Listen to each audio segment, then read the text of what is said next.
I am Patrick Smith here once again at the West Virginia Game Developer Expo 2017 with Jordan Hallow from Vandalia Softworks. Jordan, I'd like to ask everybody, how did you get into the game industry? So in high school, I did independent study and I made my first game, which is a maze game. Very simple, to the point, just learning the basics of programming. And then when I got to WVU, I restarted the Game Developers Club.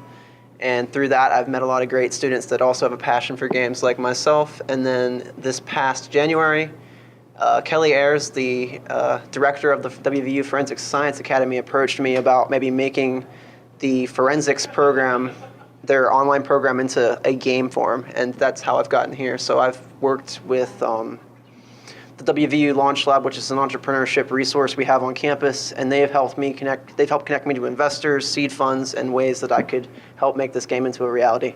Fantastic. So tell me about the games you've made or the game you were just now talking about. So we're working on, we don't have a name for it right now, we're just calling it the Forensic Investigation Game, and basically what you do is it's just like you're showing up on the crime scene, you're an actual forensic investigator, you go to your trunk of your car, you're getting the tools you think you need to investigate the crime based on the description we gave at the start, and then you walk through, you identify the evidence, take the pictures, collect it correctly with the right equipment and everything, and then you process it afterwards in the lab, and you get a score at the end.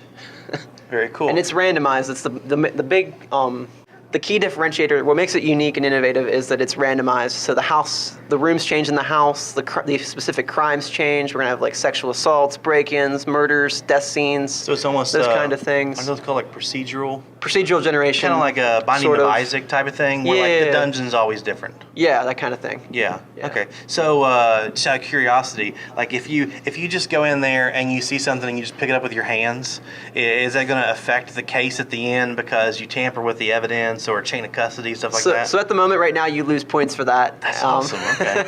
That's really cool. And yeah, but we don't want to give feedback early on when they do that. They did it wrong right away. We want them to walk through it the way they think it needs to be done, and then we give them feedback at the end. You should have done this. You missed this. That kind of thing. Okay.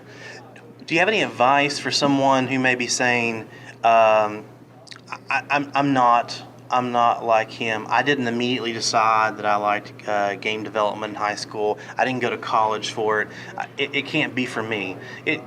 I think people need to see that the game industry is demystified and people come from all walks. So would you have any advice for people? Yeah, my high school had no game design program. So what I did is basically I just looked for resources on the web and taught myself. There's a lot of great ebooks out there, online courses on like Udemy. That's where I went a lot for a lot of the just the programming knowledge. And then I found other people with the same interest online and at different events at WVU that allowed me to get here.